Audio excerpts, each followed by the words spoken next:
அம்மா இங்கே வா வா, ஆசை முத்தம் தாத்தா, இலையில் சோறு போட்டு ஈயை தூர ஓட்டு.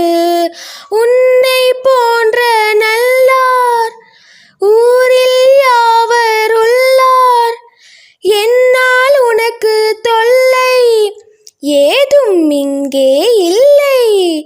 ஐயமின்றி சொல்வேன் ஒற்றுமை என்றும் பலமாம், ஓதும் செயலே நலமாம், ஔவை சொன்ன மொழியாம், அகதே எனக்கு வலியாம்.